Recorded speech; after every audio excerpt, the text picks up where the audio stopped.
கணியத்திற்குரிய அல்லாஹ்வின் நல்லடியார்களே, அல்லாஹ்வுடைய மகத்தான பேரருளால் அல்லாஹ் நம் மீது கடமையாக்கி இருக்கிற ஜும்மாவுடைய கடமையை நிறைவேற்ற வேண்டும் என்கிற உயர்வான நோக்கத்தோடு நாம் எல்லாம் ஈடுபடுகிறோம். இந்த வார ஜும்மா உரையில் ஏகத்துவத்தின் தந்தை இப்ராஹிம் அலைஹிஸ்ஸலாம் அவருடைய வாழ்விலிருந்து நாம் அறிந்து கொள்ள வேண்டிய, பின்பற்ற வேண்டிய சில பாடங்களை அழைத்து இன்ஷா அல்லாஹ் நாம் அறிந்து கொள்கிறோம்.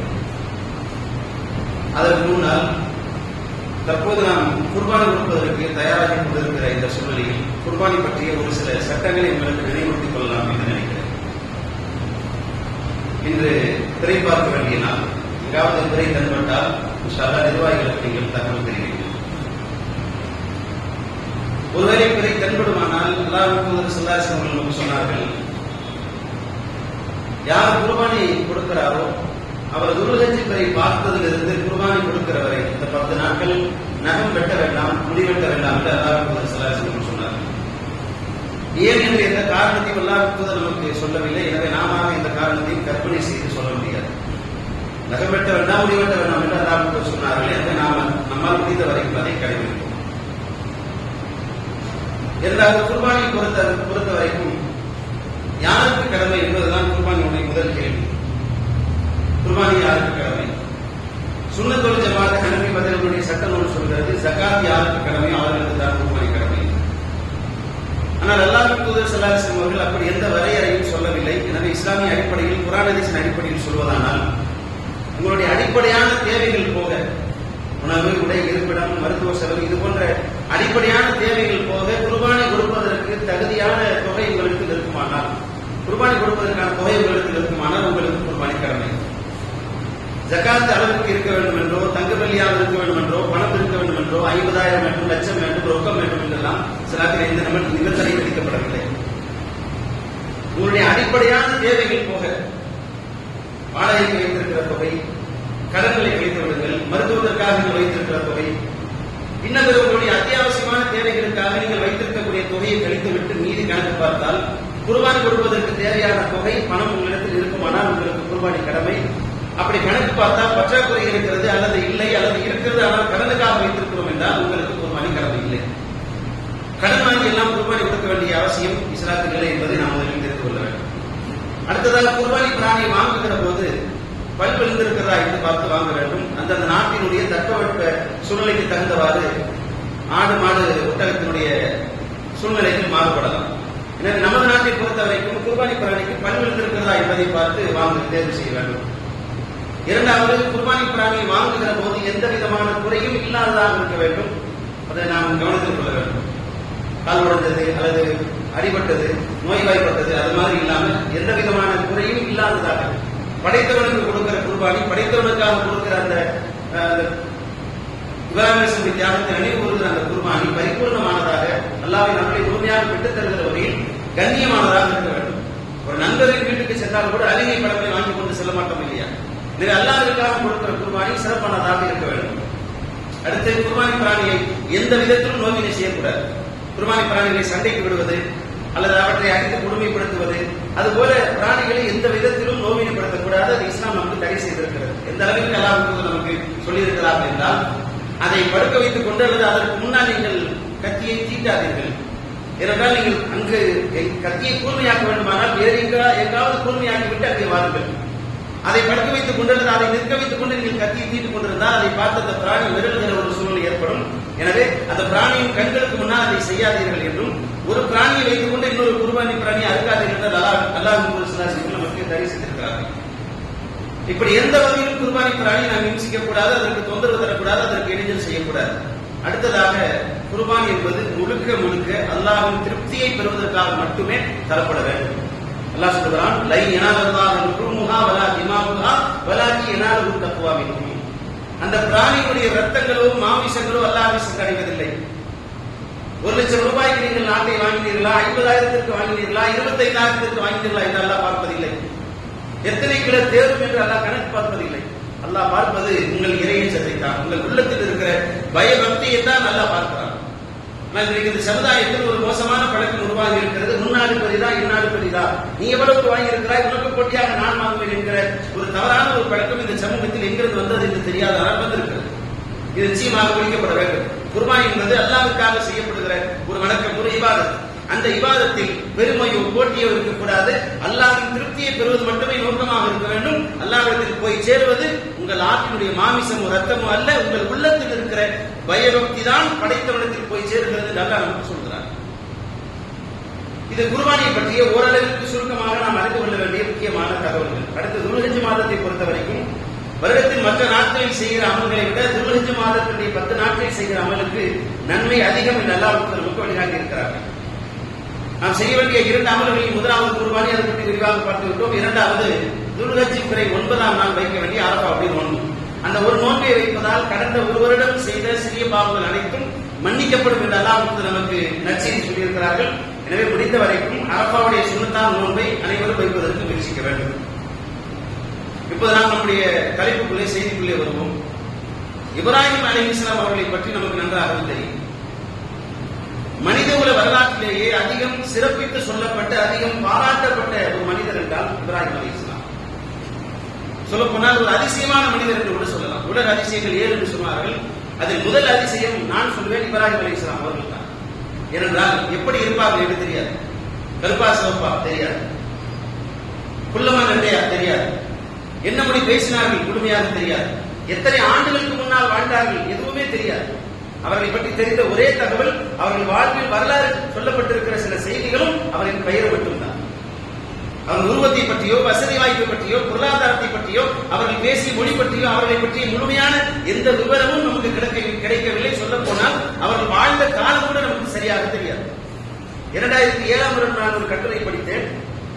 அதில் அகழ்வாராய்ச்சி செய்த சில அறிஞர்கள் என்ன சொல்கிறார்கள் என்றால், இப்ராஹிம் அலைஹிஸ்ஸலாம் அவருடைய காலகட்டம் என்பது சற்றேறக்குறைய 5000 ஆண்டுகளுக்கு முன்னால் இருக்கலாம் என்று ஒரு தகவலை சொல்கிறார்கள். தொல்பொருள் ஆராய்ச்சி நடத்திய அடிப்படையில் எகிப்திலும் ஈராக்கிலும் தொல்பொருள் ஆராய்ச்சி நடத்திய தொல்பொருள் ஆய்வாளர்கள் என்ன சொல்கிறார்கள் என்றால், இப்ராஹிம் அலைஹிஸ்ஸலாமுடைய காலம் ஒரு அதிகபட்சமாக போனால் ஒரு 5000 வருடங்களுக்கு முன்னால் இருக்கலாம். ஆச்சரியம் என்ன என்றால், 5000 வருடங்களுக்கு முன்னால் எங்கோ பாலைவனத்தில் வாழ்ந்த ஒரு மனிதனுடைய வாழ்நாளில் செய்யப்பட்ட செயல்கள், அவர் சொன்ன வார்த்தைகள் அனைத்தையும் உலகத்தில் வாழ்கிற 150 கோடிக்கும் அதிகமான, சற்றேறக்குறைய 200 கோடிக்கும் அதிகமான முஸ்லிம்களால் பின்பற்றப்படுகிறது. ஒவ்வொரு நாளும் நாம் தக்பீர் கட்டுகிறோம். தொழுகையில் அல்லாஹ் அக்பர் என்று கட்டிய பின்னால் ஓதுவதற்கு எல்லாம் நமக்கு ஒரு பிரார்த்தனை கற்றுத்தந்தார். இன்னி வஜ்ஜஹது வஜ்ஹி அல்லதி ஃபத்ர ஸமாவாத்தி வல் அர்த். திருமறை குர்ஆனுடைய வசனம். இந்த வார்த்தை சொன்னது யார் தெரியுமா? எப்போது சொன்னார்கள் தெரியுமா? நம் ஏகத்துவத்தின் தந்தை இப்ராஹிம் அலைஹிஸ்ஸலாம் சொன்ன வார்த்தை. சூரியனை பாருங்கள், இது கடவுளாக இருக்க முடியுமா? மறைந்து போகிற சூரியன் எப்படி நமக்கு கடவுளா? நட்சத்திரங்களை பாருங்கள், இந்த நட்சத்திரங்கள் நமக்கு கடவுளாக இருக்க முடியுமா? ஒன்றுக்கு உதவாத இந்த நட்சத்திரங்கள் நம்மை பாதுகாக்குமா? சந்திரனை பாருங்கள், இரவில் தெரிகிறது, பகலில் காணாமல் போகிறது, இந்த சந்திரன் நமக்கு கடவுளாக இருக்க முடியுமா என்று பகுத்தறிவு பிரச்சாரம் செய்துவிட்டு அந்த பிரச்சாரத்தின் முடிவில் இப்ராஹிம் அலைஹிஸ்ஸலாம் சொன்ன வார்த்தை தான் இன்னி வஜ்ஜஹது வஜ்ஹி அல்லதி ஃபத்ர ஸமாவாத்தி வல் அர்த். வானங்களையும் பூமியையும் படைத்த என் ரப்பை நோக்கி, அல்லாஹ்வை நோக்கி நான் முகம் திருப்புகிறேன் என்று அன்றைக்கு சொன்னார்கள். 5000 வருடங்களுக்கு முன்னால் ஒரு மனிதன் சொன்ன வார்த்தையை உலகத்தில் வாழ்கிற 200 கோடி முஸ்லிம்களும் தக்பீர் கட்டிய பின்னால் சொல்லிக் கொண்டிருக்கிறார். என்ன மகத்தான கௌரவம்! ரசூலுல்லாஹி நமக்கு சொன்னார்கள், இவரால் எதுவுமே செய்ய முடியாமல் போகிற ஒரு நிலையை நீங்கள் அடைந்தால், உங்கள் வாழ்விலோ, தொழிலிலோ, குடும்பத்திலோ, பொருளாதாரத்திலோ, நட்பிலோ, உறவிலோ ஏதாவது ஒரு பிரச்சனையை சந்தித்து வழி தெரியாமல் விழிக்கிற ஒரு சூழ்நிலை உங்களுக்கு வருமானால், உங்களால் முடிந்த அத்தனை புத்திசாலித்தனமான நடவடிக்கைகளை மேற்கொண்டு எல்லாமே தோற்று போன பின்னால் நமக்கு சொன்னார்கள், கைமீறி போகிற போது இந்த வார்த்தையை சொல்லுங்கள், இந்த பிரார்த்தனை சொல்லுங்கள், அல்லாஹ் உதவி உங்களுக்கு இன்ஷா அல்லாஹ் கிடைக்கும். ஹஸ்புனல்லாஹு வ நிஅமல் வக்கீல். ஹஸ்புனல்லாஹ், அல்லாஹ் நமக்கு போதுமானவன். வ நிஅமல் வக்கீல், அவனே மிகச்சிறந்த பாதுகாவலன் என்று இந்த வார்த்தையை, இந்த பிரார்த்தனையை, இந்த துஆவை சொல்லுமாறு அல்லாஹ் நமக்கு சொல்லித் தந்தார். நாமும் நமக்கு பிரச்சனை வருகிற போதெல்லாம், நம்மால் ஒன்றும் செய்ய முடியாது என்கிற நிலை அடைகிற போதெல்லாம், ஆபத்து வருகிற போதெல்லாம் இந்த பிரார்த்தனை தான் சொல்லிக் கொண்டிருக்கிறோம். இந்த வார்த்தை முதலில் சொன்னது இப்ராஹிம் அலைஹிஸ்ஸலாம் அவர்கள் தான். இப்ராஹிம் அலைஹிஸ்ஸலாம் அவர்களை நெருப்பு குண்டத்தில் தூக்கி வீசுகிற அந்த நேரத்தில் கடைசியாக அவர் சொன்ன வார்த்தை உள்ளே விடுவதற்கு முன்னால், ஹஸ்பி அல்லாஹு வ நிஅமல் வக்கீல், என் அல்லாஹ் எனக்கு போதுமானவன், அவனை மிகச்சிறந்த பாதுகாவலன். 5000 வருடங்களுக்கு முன்னால் அவர் சொன்ன வார்த்தை அப்படியே நமக்கு பிரார்த்தனையாக தரப்பட்டது. இப்ராஹிம் அலைஹிஸ்ஸலாமுடைய மனைவி ஹாஜர் அலைஹிஸ்ஸலாம் அவர்களும் அவருடைய கைக்குழந்தை இஸ்மாயில் அலைஹிஸ்ஸலாம் அவர்களும் மக்காவில் தனித்து விடப்பட்டார்கள் என்று நமக்கு தெரியும். அந்த தாய் தன் குழந்தைக்கு பசியாற்றுவதற்காக தண்ணீர் கிடைக்குமா, உணவு கிடைக்குமா என்று சஃபாவுக்கும் மருவாவுக்கும் சரி செய்தார், ஓட்டினார். அல்லாஹ் நமக்கு அதை வழிபாடாக ஆக்கினார். இப்ராஹிம் அலைஹிஸ்ஸலாம் அவர்கள் தன் மகனை அழைத்துக் கொண்டு போய் குர்பானி கொடுக்க முற்பட்டார்கள். பல 11 வருடங்களுக்கு முன்னால் அதை எல்லாம் அப்படியே நமக்கு கடமையாக்கினான். ஒவ்வொரு வருடமும் ஹஜ் பெருநாளில் நாம் குர்பானி கொடுக்கிறோம். சுருக்கமாக சொன்னால் இப்ராஹிம் அலைஹிஸ்ஸலாமுடைய வாழ்வின் ஒவ்வொரு அம்சத்தையும் எடுத்து அல்லாஹ் நமக்கு வழிபாடாக வழக்கமாக ஆக்குகிறது. மனிதகுல வரலாற்றில் யாரும் பெற முடியாத ஆச்சரியப்பட்டு பார்க்கிற பல சிறப்புகளை இப்ராஹிம் அலைஹிஸ்ஸலாம் பெற்றார்கள். அல்லாஹ் இந்த வேதத்தில் சொல்கிறான், வத்தஹதல்லாஹு இப்ராஹீம கலீலா. இப்ராஹீமை அல்லாஹ் தன் நண்பனாக தேர்ந்தெடுத்துக் கொண்டார். நாம் வாழ்க்கை முழுக்க தொழுகிறோம். எதற்காக தெரியுமா? அல்லாஹ்விற்கு நல்ல அடிமை என்கிற ஒற்றை வார்த்தையை வாங்கிவிட மாட்டோமா என்பதற்காக. நோன்பு வைக்கிறோம், தானம் செய்கிறோம், ஜகாத் கொடுக்கிறோம், துன்பங்களை தாங்கிக் கொள்கிறோம், ஹராம் ஹலாலை பேணி நடக்கிறோம். நம்முடைய ஒட்டுமொத்த வாழ்வின் மொத்த நோக்கமும் அல்லாஹ்வின் திருப்தியை பெறுவதற்காக, நல்ல அடிமை என்கிற ஒற்றை வார்த்தையை பெறுவதற்காக. நாம் அடிமைதான், அது மாறிவிடாது. ஆனால் அடிமையில் சிறந்த அடிமை எல்லாம் ஆவது மிகப்பெரிய சாதனை. குறைந்தபட்சம் நல்ல அடிமை பரவாயில்லை என்றாவது படைத்தவன் சொல்லிவிட மாட்டானா என்ற வார்த்தைக்காகத்தான் வாழ்க்கை முழுக்க சொல்லுவோம். நான் இப்ராஹிம் அலைஹிஸ்ஸலாம் அவர்கள் என்ன பெயரை பெற்றார்கள் தெரியுமா? படைத்தவனே சொல்கிறான், இவர் என் நண்பர் என்று அல்லாஹ் சொல்கிறான். அல்லாஹ்வே ஒரு மனிதனை நண்பன் என்று பாராட்டி சொல்கிறான் என்றால் அல்லாஹ் அக்பர். இந்த சிறப்பை எல்லாம் நம்மால் கற்பனை கூட செய்து பார்க்க முடியும். இவ்வளவு பெரிய அந்தஸ்து, எவ்வளவு பெரிய மகத்துவத்தை என்றால் புரிந்து கொள்ளுங்கள். இந்த வார்த்தையை சொல்வது ஒரு கவுன்சிலரோ, எம்எல்ஏவோ, எம்பியோ அல்லது முதலமைச்சரோ பிரதமரோ அல்ல. மன்னனாகிய ஒட்டு மொத்தத்திற்கு மேலாக இருக்கிற எவன் அக்பரோ அந்த அக்பரின் வார்த்தை இது. அவன் தான் அல்லாஹ். அகில உலகத்திற்கும் எவன் எஜமானாக இருக்கிறானோ, எவன் ஆறு என்றான் அனைத்தும் ஆனது, ஒற்றை கட்டையில் ஒட்டுமொத்த உலகத்தையும் எவன் படைத்தானோ அவன் சொல்கிறான், இப்ராஹிம் என் நண்பர். அல்லாஹ்வின் நண்பராக வேண்டுமானால் இப்ராஹிம் அலைஹிஸ்ஸலாம் என்ன செய்திருப்பார்? இப்படிப்பட்ட ஒரு மகத்தான கௌரவத்தை அவர்கள் பெற்றிருக்கிறார்கள் என்றால் அவர்கள் செய்த சாதனை, அவர்கள் வாழ்வில் இருந்து வரலாற்றில் நாம் கற்றுக்கொள்ள, அறிந்து கொள்ள, தெரிந்து கொள்ள, பின்பற்ற எவ்வளவு செய்திகள் இருந்திருக்க வேண்டும். முதல் அடிப்படையாக நாம் புரிந்து கொள்ள வேண்டியது, அல்லாஹ்வை நோக்கமாக கொண்டு செயல்பட வேண்டும். ஒவ்வொரு நாளும் நாம் தொழுகையில் அதிகமாக சொல்கிற வார்த்தை, அதிகமாக கேட்கிற வார்த்தை, ஒரு முஸ்லிமின் வாயிலிருந்து அதிகமாக சொல்லப்பட்ட வார்த்தை அல்லாஹ் அக்பர் என்ற வார்த்தை தான். வாங்கிலும் அல்லாஹ் அக்பர், தொழுகையிலும் அல்லாஹ் அக்பர். எந்நேரமும் நம்முடைய காதுகளில் அதிகமாக விழுந்த வார்த்தை என்னவென்றால் அல்லாஹ் அக்பர் என்ற வார்த்தையை தான் அதிகம் சொன்னோம், அதிகம் கேட்டோம். என்ன பொருள்? அல்லாஹ் தான் மிகப்பெரியவன். என் குடும்பத்தை விட, என் உறவுகளை விட, என் தொழிலை விட, என் வியாபாரத்தை விட, என் தாய் தகப்பனை விட, என்னுடைய உயிரை விட அல்லாஹ் தான் மிகப்பெரியவன். அதான் இதற்கு பொருள். ஆனால் சொன்ன அல்லாஹ் அக்பரை நாம் உண்மையாக இருந்தோமா? அல்லாஹ் அக்பர் என்று வாங்கோசை கேட்கிறது வியாபாரத்தில் மும்முரமாக இருப்பதால் தொழிலுக்கு வர முடியவில்லை. அல்லாஹ் அக்பர் என்று வாங்கோசை கேட்கிறது தூக்கம் நம்மை அயர்த்துவதால் அசந்து தூங்கிவிட்டோம். அல்லாஹ் அக்பர், அல்லாஹ் தான் மிகப்பெரியவன் கேட்கிறோம், சொல்கிறோம். ஆனால் அந்த வார்த்தை உண்மையாக இருந்துதான், உண்மையாக நாம் அதை நடைமுறைப்படுத்தினோமா என்றால் பெரும்பாலும் இல்லை என்றுதான் நம்முடைய பதில், வாழ்க்கை பதில் சொல்கிறது. இப்ராஹிம் அலைஹிஸ்ஸலாம் அவர்கள் அந்த வார்த்தையை உண்மைப்படுத்தினார். அல்லாஹ் தான் மிகப்பெரியவன் என்பதை அவர்கள் தங்கள் வாழ்வில், செயலில் சொல்லி நிரூபித்தார்கள். நமக்கெல்லாம் தெரிந்து வரல. இப்ராஹிம் அலைஹிஸ்ஸலாம் அவர்கள் தன் மகனை அறுப்பதற்காக அழைத்து சென்றார்கள் என்று சாதாரணமாக கடந்து போகும். ஹஜ் பெருநாளுக்கு இப்ராஹிம் அலைஹிஸ்ஸலாம் அவர்கள் தன் மகன் இஸ்மாயில் அலைஹிஸ்ஸலாம் அவர்களை அறுப்பதற்காக அழைத்துக் கொண்டு போனார்கள். அல்லாஹ்வின் கட்டளைக்கு கட்டுப்பட்டு தன் மகனை அறுக்க முற்பட்டார்கள். அல்லாஹ் கட்டளையிட்டான், ஒரு ஆட்டை அறுக்கும்படி. அல்லாஹ் சொல்வது போல ஒரு ஆட்டை அல்லாஹ் கொடுத்தான், அதை அறுக்கும்படி கட்டளையிட்டான். நாம் அறுக்கிறோம், ஒவ்வொரு வருடமும் அறுத்துக் கொண்டிருக்கிறோம். நான் அந்த வரலாற்றுக்கு பின்னால் ஒரு தகப்பனுடைய எண்ணி பார்க்க முடியாத ஞாபகம் இருக்கிறது. அதை எல்லாம் எப்படி சொல்கிறான் தெரியுமா? சாஃபாத் என்கிற அத்தியாயம். நம்மளாம் அதிகம் கேட்ட வசனம் தான். கலம்மா ராஃபில் மனம் அன்னி அத்பருக்க பண்பும் மாதாத்தா. இப்ராஹிம் அலைஹிஸ்ஸலாம் அவர்கள் தான் கண்ட கனவை தன் மகனுக்கு சொல்கிறார். யாவனைய என் அருமை மகனே, இன்னி ஆராஃபில் மனம், நான் கனவில் பார்த்தேன். அன்னி அத்பருக்க பண்பும் மாதாத்தா, உன்னை அறுப்பதாக நான் கனவு கண்டேன் மகனே, நீ என்ன கருதுகிறாய், என்னப்பா நினைக்கிற? மகன் சொல்கிறார், கால யா அபத்தி, என் அருமை தந்தையே, நீ ஃபைல் மாத்துமர், உங்களுக்கு அல்லாஹ் எதை செய்யும்படி கட்டளையிட்டானோ அதை செயல்படுத்துங்கள். சதஜிதுனி இன்ஷா அல்லாஹ் மினஸ் சாபிரீன். அல்லாஹ் நாடினால் என்னை பொறுமையாளனாக நீங்கள் காண்பீர்கள். அல்லாஹ் நாடினால் நான் அதை பொறுமையோடு ஏற்றுக்கொள்கிறேன். அல்லாஹ் புரிந்து கொள்ளுங்கள், ஊசி போடுவதற்காக அழைத்து செல்லவில்லை, மருத்துவத்திற்கு ஆபரேஷன் செய்வதற்காக அழைத்து செல்லவில்லை, உயிரோடு கழுத்தில் கத்தி வைத்து அறுக்கப் போகிறேன் என்று சொல்கிற ஒரு தந்தை, அதற்கு பதிலளிக்கிற ஒரு மகன் கற்பனை கூட செய்ய முடியாது. நம் தந்தை நம்மிடத்தில் இந்த வார்த்தை சொல்லியிருந்தால், அல்லது நாம் நம்முடைய பிள்ளையிடத்தில் இந்த வார்த்தை சொல்லியிருந்தால், இன்னொரு செய்தியை புரிந்து கொள்ளுங்கள். இப்ராஹிம் அலைஹிஸ்ஸலாம் அவர்களுக்கு அந்த நேரத்தில் 4 குழந்தைகள் இல்லை, இருப்பது ஒரே ஒரு குழந்தை இஸ்மாயில் மட்டும்தான். பிற்காலத்தில் ஈசா அலைஹிஸ்ஸலாம் அவர்கள் பிறந்தார்கள். நான் இஸ்மாயில் அலைஹிஸ்ஸலாம் அவர்கள் குர்பானி கொடுக்கிற போது இருந்தது ஒரே ஒரு மகன் இஸ்மாயில் மட்டும்தான். இருக்கிற ஒரே குழந்தை, அதுவும் தவமிருந்து பெற்றெடுத்த குழந்தை, காலம் போன கடைசியில் வயதான காலத்தில் அல்லாஹ் கொடுத்த குழந்தை, ஆசையாக வளர்த்து ஆளாக்கி அவன் அப்படி வருவான் இப்படி வருவான் என்று கனவு கண்டு கொண்டிருக்கிற ஒரு தகப்பனுக்கு அல்லாஹ் சொன்ன வார்த்தை, உன் மகனை அழைத்துக் கொண்டு போய் அரு. அல்லாஹ் சொல்கிறான், இருவரும் அல்லாஹ்வின் கட்டளைக்கு கட்டுப்பட்டார்கள். இந்த வார்த்தை அல்லாஹ் சொல்லுகிற போது எப்படி சொல்வான் தெரியுமா?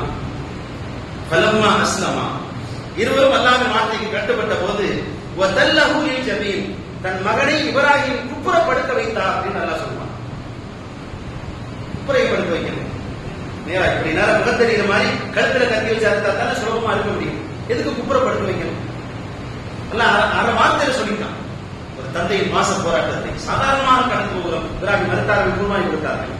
அதற்கு பின்னால் மிகப்பெரிய தியாகம் இருக்கிறது. மக்கள் அல்லாஹ்வின் நண்பர் என்று ஒருவர் பெயர் பெற வேண்டுமானால் அவர் எவ்வளவு பெரிய வலியை வேதனையும் சுமந்திருப்பார், எவ்வளவு தியாகம் செய்திருப்பார் என்று யோசித்து பாருங்கள். அவரின் பிள்ளைகளான நாம் நம் தகப்பனிடமிருந்து, 7 தோற்றின் தகப்பனிடமிருந்து நாம் அறிந்து கொள்ள வேண்டிய, கற்றுக்கொள்ள வேண்டிய முதல் பாடமே, படைத்தவனுக்காக நாம் என்ன செய்தோம்? இந்த வாழ்க்கை யாருக்காக? குடும்பத்திற்காக வாழ்கிறோம், சம்பாதிப்பதற்காக வாழ்கிறோம், பொருளாதாரத்தை திரட்டுவதற்காக வாழ்கிறோம், நம் ஆசைகளை தேவைகளை நிறைவேற்றிக் கொள்வதற்காக வாழ்கிறோம். எல்லாமே ஒரு நாள் முடிந்து போய்விடும். இன்றிலிருந்து 50 ஆண்டுகளுக்கு பிறகு உங்கள் பெயர் சொல்வதற்கு கூட இந்த மண்ணில் யாரும் இருக்க மாட்டார்கள். ஒரு நூற்றாண்டு கடந்து விட்டால் உங்களின் பெயர் கூட இந்த மண்ணில் யாருக்கும் தெரியாது. நீங்கள் வாழ்ந்ததற்கான எந்த தடையும் இங்கே இருக்காது. எந்த உறவுகளுக்காக, எந்த சொந்தங்களுக்காக நீங்கள் வாழ்ந்தீர்களோ, உழைத்தீர்களோ, கஷ்டப்பட்டீர்களோ, அந்த உறவுகள் உங்களை மறந்துவிட்டார். நீங்கள் இறந்து போன அடுத்த வருடம் உங்கள் குடும்பம் உங்களை சாதாரணமாக மறந்து போய்விடும். நெருங்கிய உறவினர்களான உங்கள் தாய் தந்தை, உங்கள் மனைவி பிள்ளைகள் இருப்பானால் ஒரு சில வருடங்களுக்கு நினைவில் வைத்திருப்பார்கள். அது ஒரு 10 ஆண்டு 20 ஆண்டு கடந்து விட்டால் அவர்களும் சாதாரணமாக கடந்து போய் விடுவார்கள். உங்கள் வாழ்க்கை எந்த விதமான சலசலப்பையும் இந்த மண்ணில் ஏற்படுத்தி இருக்கார். இப்ராஹிம் அவர்களை பற்றி அல்லாஹ் சொல்கிறான், இப்ராஹிமும் இஸ்மாயிலும் அல்லாஹ்வின் கட்டளைக்கு கட்டுப்பட்டார்கள், தன் மகனை இப்ராஹிம் குப்புறப்படுத்த வைத்தார் என்று அல்லாஹ் சொல்கிறான். ஏன் குப்புறப்படுத்த வைத்தார்கள் தெரியுமா? முகம் பார்த்தால் அறுக்காமல் போய்விடுவோமோ என்ற பாசம். எங்க முகத்தை பார்த்தா அல்லாஹ்வுடைய கட்டளை மீறிடுவோமோ, முகம் பார்த்து கழுத்துல கத்தி வைக்க மனசு வரல. எப்படி இருக்கும்? ஒரு தகப்பன் யோசிச்சு பாருங்க. என் மகன் கழுத்துல நான் கத்தி வச்சேன், உங்கள் மகன் கழுத்தில் நீங்கள் கத்தி வைக்க நேர்ந்தால், இல்ல உங்களுக்கு அப்படி ஒரு கட்டளை பிறப்பித்தால் எப்படி இருந்தது? இப்ராஹிம் அவர்கள் கல்லில் செய்யப்பட்ட மனிதர்கள், நம்மை போன்ற ரத்தமும் சதியும் உணர்வும் உயிரும் உள்ள மனிதர்கள். அவர்களுக்கு பாசம் இருந்தது. அந்த பாசத்தை எல்லாம் அப்படியே சொல்கிறான். முகம் பார்த்து கழுத்தில் கத்தி வைக்க மனமில்லாமல் தான் இப்ராஹிம் அவர்கள் தன் மகனை குப்புறப்படுத்த வைத்தார்கள். குப்புறப்படுத்த வைத்து கழுத்தில் கத்தி வைக்க போகிற போதுதான் அல்லாஹ் சொல்கிறான், நாம் அழைத்தோம், ஐயா இப்ராஹிம், இப்ராஹிமே அது சத்தம் தருமையா, நீ கண்ட கனவை வெளிப்படுத்தி விட்டாயப்பா. அல்லாஹ் பாராட்டி சொன்னான். அவருக்கு பகரமாக நாம் மகத்தான ஒரு ஆட்டை கொடுத்தோம், ஒரு பலிபிராணியை கொடுத்தோம். இப்ராஹிம் குர்பானி கொடுத்தாங்க. தொடர்ந்து பேசுவான், சலாமுன் அலா இப்ராஹிம், இப்ராஹிம் மீது சலாம் தான். படைத்தவனை சலாம் சொல்கிற அளவிற்கு, படைத்தவனை வாழ்த்துகிற அளவிற்கு ஒரு மகத்தான பெரும் தியாகத்தை செய்தவர் இப்ராஹிம் அலைஹிஸ்ஸலாம். அல்லாஹ் உங்களுக்கு சோதனை வைப்பான். நீங்கள் சொர்க்கத்திற்கு ஆசைப்படுகிறீர்களா? ஜன்னத்துல் ஃபிர்தௌஸ் வேண்டும் என்று கேட்கிறீர்களா? அந்த ஜன்னத்துல் ஃபிர்தௌஸில் அல்லாஹ்வின் தூதர் முஹம்மது நபி ஸல்லல்லாஹு அலைஹி வஸல்லம் அவர்களோடு இருக்க வேண்டும் என்று ஆசைப்படுகிறீர்களா? உங்கள் ஆசை எவ்வளவு பெரிதோ, உங்கள் வார்த்தை எவ்வளவு பெரிதோ, அல்லாஹ்விடத்தில் நீங்கள் கேட்கிற உங்கள் பிரார்த்தனை எவ்வளவு பெரிதோ, அதற்கேற்ப நீங்கள் தியாகமும் செய்ய தயாராக இருக்க வேண்டும். நீங்கள் உலகமாக கேட்கிறீர்கள் என்றால் அல்லாஹ் உங்களுக்கு அதை தயார்படுத்துவான். உங்கள் தொழிலில், உங்கள் குடும்பத்தில், உங்கள் வியாபாரத்தில், உங்கள் பொருளாதாரத்தில், உங்கள் உறவுகளில் அல்லாஹ் உங்களை சோதனைக்குள்ளான். அல்லாஹ் கேட்பான், நான் பெரிதா உன் உறவுகள் பெரிதா? நான் பெரிதா நீ நேசிக்கின்ற பொருளாதாரம் பெரிதா? நான் பெரிதா உன் பிள்ளைகள் பெரிதா? அல்லாஹ்வா நம்முடைய உறவுகளா? அல்லாஹ்வா நம்முடைய பொருளாதாரமா? அல்லாஹ்வா நம்முடைய வியாபாரமா என்று முடிவெடுக்க வேண்டிய ஒரு நேரத்தில் அல்லாஹ் நம்மை கொண்டு வந்து நிறுத்துவான்.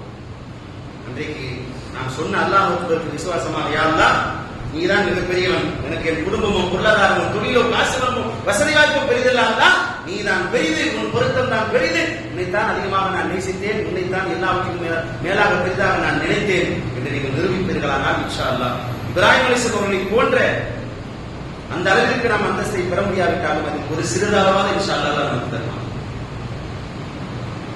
ஜம்சம் தண்ணீர் நமக்கு தெரியும், அந்த வரலாறு நமக்கு தெரியும்.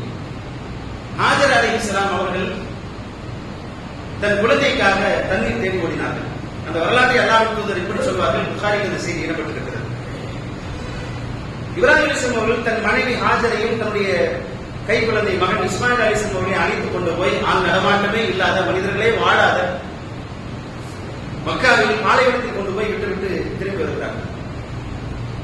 கூட்டிட்டு போனாங்க, மக்காவை விட்டுட்டாங்க, எதுவுமே சொல்லாம திரும்பி வர்றாங்க. ரசூல் அப்படியே சொல்றாங்க. பின்னாடி துரத்திட்டு வந்த ஹாஜர் அலைஹிஸ்ஸலாம் அவங்க கேட்கிறாங்க, எங்களை யாருக்கு ஒப்படைத்து விட்டு செல்கிறீர்கள்? நீங்க பாட்டுக்கு வந்தீங்க, கூட்டிட்டு வந்து மக்காவை விட்டு நீங்க பாட்டு சொல்லாமலாம் போறீங்களே. அது இப்ராஹிம் அலைஹிஸ்ஸலாம் விட்டுட்டு வந்தது ஹாஜர். இன்னைக்கு நம்ம அப்படி செஞ்சோம்னா அடுத்த நாள் வந்து நம்ம டைவர்ஸ் கேட்போம். அதாவது ரூல்ஸ் படிச்சிருச்சு, கொண்டு போய் காட்டுக்குள்ள போட்டு வராங்க. ஹாஜர் அலைஹிஸ்ஸலாம் திரும்பி பின்னாடியே வந்தாங்க. வந்து கேட்டாங்க, அல்லாஹ் உள்ளது அமருக்கு நீஹாதா, அல்லாஹ் தான் உங்களுக்கு இதை செய்யும்படி கட்டளையிட்டானா? அவ்வளவுதான் கேள்வி. இலாமன் தத்திருக்குனா, நீங்கள் யாரையும் ஒப்படைத்து விட்டு போகிறீர்கள்? அல்லாஹ் உள்ளது அமருக்கு நீஹாதா, அல்லாஹ் தான் இதை செய்ய சொன்னானா? ஆமா, அல்லாஹ் தான் செய்ய சொன்னான். ஃபைதல் லா யுபைக்குனா, அப்படியானால் அல்லாஹ் எங்களை கைவிட மாட்டான், நீங்க போங்க. அல்லாஹ் தான் இதை செய்ய சொன்னான் என்றால் எங்களை படைத்தவன் எங்களோடு இருப்பான், நீங்கள் போங்க. அந்த தாய் வெளியே போய்த்து விட்டார். ஒரு தாயும் கை குழந்தை பாலைவனத்தில் தன்னந்தனியாக தன் குடும்பத்தை விட்டு வந்து வெகு தூரம் தள்ளி வந்து இப்ராஹிம் அலைஹிஸ்ஸலாம் அல்லாஹ்விற்கு இப்படி பிரார்த்திப்பார்கள், ரப்பனா இன்னி அஸ்கன்து மின் துர்ரியத்தி பிவாதின் கைரி தி ஸர்இன் இன்த பைத்திகல் முஹர்ரம். இறைவா, புல் பூண்டு கூட முளைக்காத, ஆள் நடமாட்டமே இல்லாத, மனித செஞ்சாரமே இல்லாத ஒரு பாலைவனத்தில் என் குடும்பத்தை விட்டு வந்திருக்கிறேன் அல்லாஹ். இப்ராஹிம் அலைஹிஸ்ஸலாம் அப்படி பிரார்த்திப்பார்கள். அவர்கள் திரும்பி வந்து விட்டார்கள். அங்கு யாரும் இல்லை, எந்த மனித நடமாட்டமும் இல்லை. ஒரு தாயும் கை குழந்தை. இப்ராஹிம் அலைஹிஸ்ஸலாம் அவர்கள் கொடுத்து விட்டு வந்த பேரிச்சம்பழம் தீர்ந்து விட்டது, தண்ணீரும் காலியாகிவிட்டது, தண்ணீரும் இல்லை, உணவும் இல்லை. அந்த தாய் கொஞ்சம் கொஞ்சமாக உடல் சோர்வடைந்து கொண்டே போகிறார். அவரால் நிற்க முடியவில்லை, நிதானம் இல்லை, பசியினால் துடிக்கிறார், தாகத்தினால் தவிக்கிறார். ஒரு கட்டத்திற்கு மேல் தன் குழந்தைக்கு பால் கொடுப்பதற்கு தாய்ப்பால் சுரக்கவில்லை. அந்த தாயே சாப்பிடாத போது, தண்ணீர் குடிக்காத போது தாய்ப்பால் எங்கிருந்து சுரக்கும்? இருந்தவரை தன் குழந்தைக்கு பால் புகட்டி விட்டார். இதை கொடுப்பதற்கு தாய்ப்பால் இல்லை, குழந்தை பசியால் துடிக்கிறது. சஃபா மலையின் மீது ஏறி நின்று பார்க்கிறார், யாராவது மனிதர்கள் வருவார்களா, உதவிக்கு யாராவது வருவார்களா, எங்காவது தண்ணீர் கிடைக்குமா, எங்காவது உணவு கிடைக்குமா, தேடி தேடி பார்க்கிறார். 5000 வருடங்களாக ரசூலுல்லாஹி ஸல்லல்லாஹு அலைஹி வஸல்லம் காலத்திலிருந்து கணக்கு சொல்வதாக இருந்தால் 1400 ஆண்டு காலமாக சஃபாவுக்கும் மர்வாவுக்கும் ஹாஜிகள் சதி செய்கிறார்கள், ஓடுகிறார்கள். இந்த ஓட்டம் தொடங்கிய இடம்தான் இந்த வரலாறு.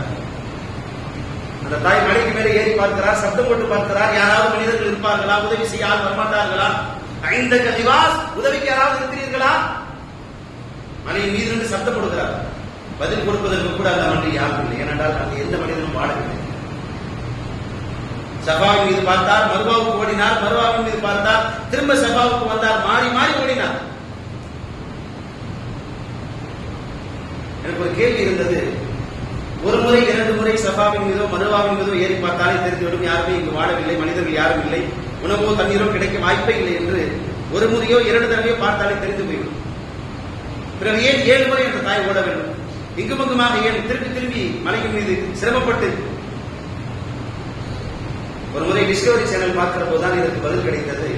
பாலைவனத்தில் பயணம் செய்து கொண்டிருக்கிற ஒரு மனிதர் ஒரு அரிய தகவலை சொல்கிறார். அந்த சேனல் ஒளிபரப்பாக சொல்றாரு, பாலைவனத்துல தண்ணீர் தீர்ந்து போய்விட்டால், உங்கள் உடலில் நீர் சத்து வற்றி போய்விட்டால் முதலில் உங்களுடைய சிந்தனை திறன் பாதிக்கப்படும். நீங்க என்ன செய்யறீங்கன்னு உங்களுக்கே தெரியாது. அவர் சொல்றாரு, எனக்கு இந்த கேள்விக்கு ரொம்ப நாளா விட தெரியும். அவர் சொல்கிறார், பாலைவனத்தில் நீங்கள் மாட்டிக்கொண்டால், உங்களுடைய உடலில் நீர் சத்து முற்றிலுமாக வற்றி போனால் முதலில் உங்கள் மூளை கொஞ்சம் கொஞ்சமாக சிந்திக்கின்ற செயல்திறனை இழந்துவிடும். அந்த தாய் ஏன் 7 முறை ஓடினார் தெரியுமா? உடலில் மொத்தமாக நீர் சத்து வற்றி போய் நாம் என்ன செய்கிறோம் என்ற நிதானமே இல்லாத நிலைக்கு அந்த தாய் போய்விட்டார். இந்த மலைக்கும் அந்த மலைக்கும் மாறி மாறி ஓடி கடைசியாக கீழே வந்து தன் குழந்தைக்கு பக்கத்தில் உட்கார்ந்து விட்டார். இது கடைசியாக மிச்சம் இருப்பது மரணம் மட்டும்தான்.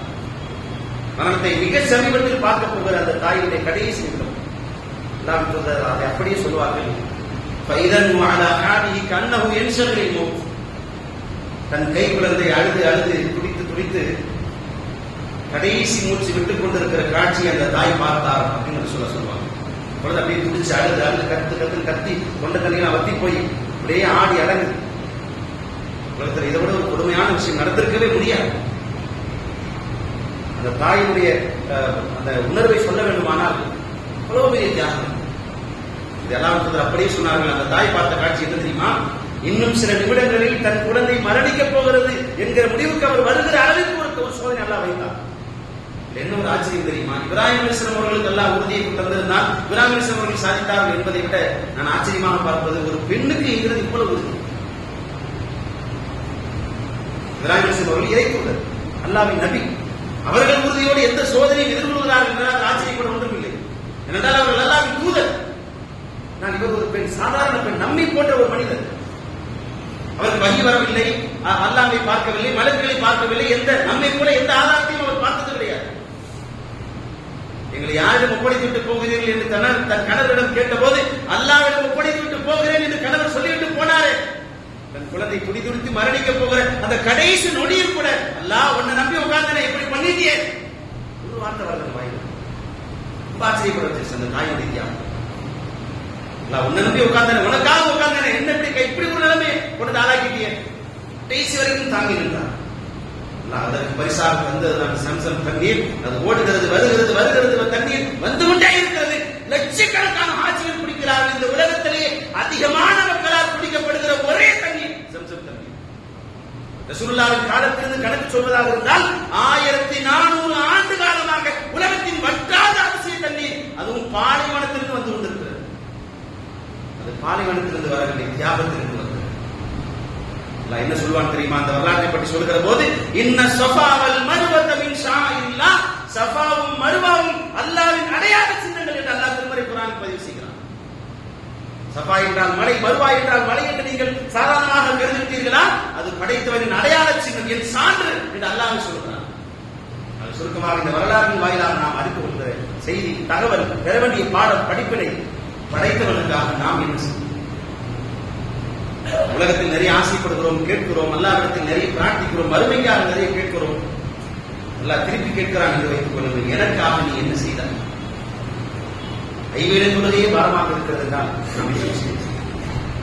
ஹலால் ஹராமை கூட நம்மால் பேணி வாழ முடியவில்லையானால் நாம் என்ன முஸ்லிம்கள்? அல்லாஹ்வின் கட்டளைக்கு கட்டுப்பட்டு நம்மால் வாழ முடியவில்லையானால் பிறகு சொர்க்கத்தை கேட்கிற தகுதி எங்கிருந்து நமக்கு வரும்? நம் தந்தை தந்தை என்று வார்த்தைக்கு வார்த்தை சொல்கிற போது அந்த தந்தையை போல பிள்ளைகளாக நாம் ஓரளவுக்காவது வாழ வேண்டாமா? அவர் அடைந்த அந்தஸ்தை, அவர் அடைந்த அல்லாஹ்வுடைய அன்பை, மறுமையும் ஓரளவுக்காவது நாம் பெற வேண்டாமா? இதை புரிந்து கொள்ளுங்கள் மக்களே. நீங்கள் யாருக்காக வாழ்கிறீர்களோ அவர்கள் அத்தனை பேரையும் உங்களை மறந்துவிட்டார். முகம் தெரியாத இப்ராஹிமின் பெயரும் வரலாறும் செயலும் அப்படியே பின்பற்றப்படுகிறது, நினைவுகூரப்படுகிறது. நாளை வரலாறு உங்கள் நினைவில் வைக்க வேண்டுமா?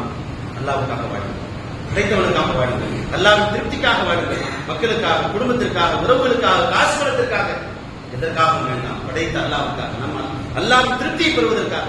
என் இறைவனின் அருளே மிகச் சிறந்தது, என் அல்லாஹ்வின் திருப்தி மிகப்பெரியது. ஒரு இதுவான உலகமாக இருப்பது அல்லாஹ்வின் திருப்தி தான் ஆகப்பெரியது என்று அல்லாஹ் சொல்வது போல அல்லாஹ்வின் திருப்திக்காக வாழுங்கள்.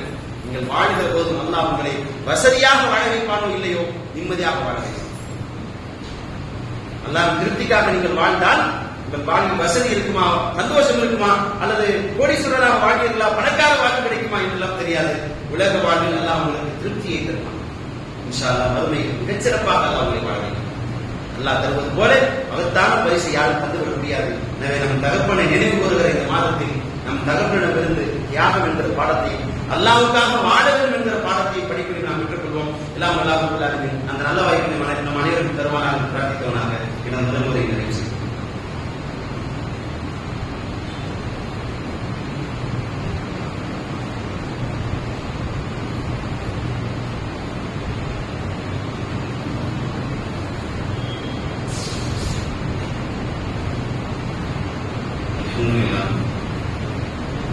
والصلاة والسلام على رسوله وعلى آله وصحبه أجمعين.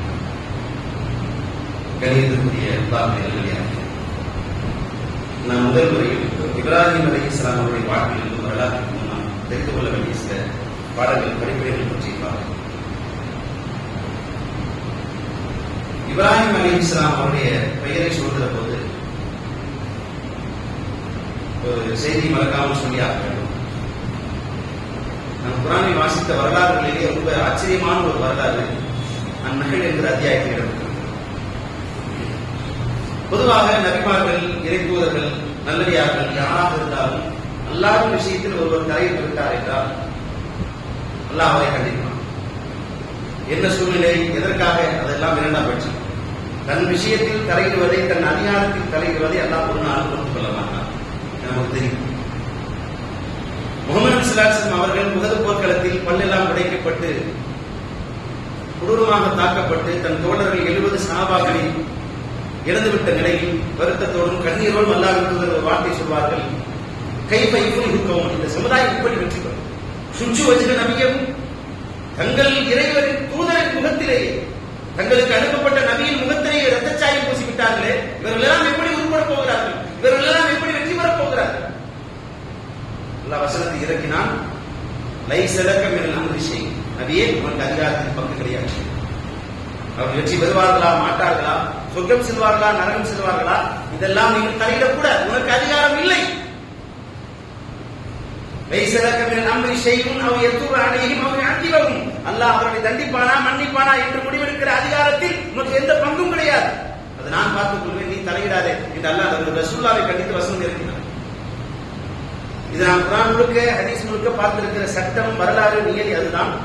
ஆனால் நான் சொன்ன அந்நகல் என்ற அத்தியாயத்தை எடுத்து வாசித்து பாருங்கள்.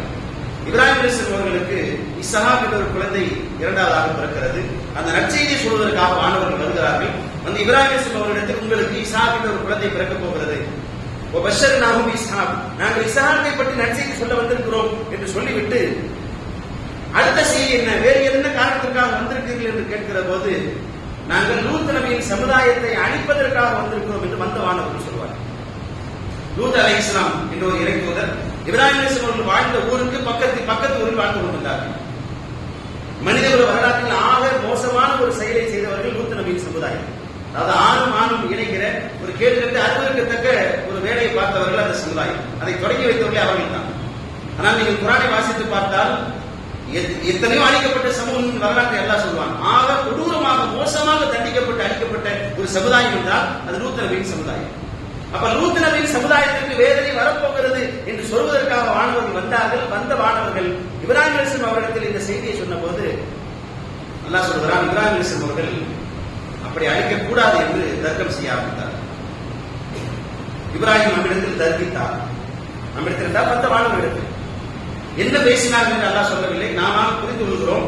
என்ன பேசியிருப்பார்கள், அந்த சமுதாயம் அழிக்கப்படக்கூடாது, அவருக்கு அவகாசம் கொடுங்க, நான் என்ன அப்படி பேசி பார்க்கிறேன், இன்னும் கொஞ்சம் அவகாசம் கொடுத்து பார்க்கலாமே. புரிந்து கொள்ளுங்கள், வானவர்கள் தங்கள் சொந்த இஷ்டப்படி இந்த முடிவு எடுக்கவில்லை. இந்த முடிவு அல்லாஹ்வின் முடிவு. அழிக்க வேண்டும் என்று முடிவெடுத்தது நீங்களோ நானோ மனிதனோ மலக்கோ அல்ல, அல்லாஹ் எடுத்த முடிவு. இப்ராஹிம் அலைஹிஸ்ஸலாம் அவர்கள் அழிக்கக்கூடாது என்று பிடிவாதம் பிடித்துக் கொண்டு பேசிக் கொண்டிருப்பது யாருக்கு எதிராக? படித்தவன் முடிவில் அவர்கள் இப்போது தலையிட்டு இருக்கிறார். அப்படியானால் அடுத்த வசனம் எப்படி வர வேண்டும்?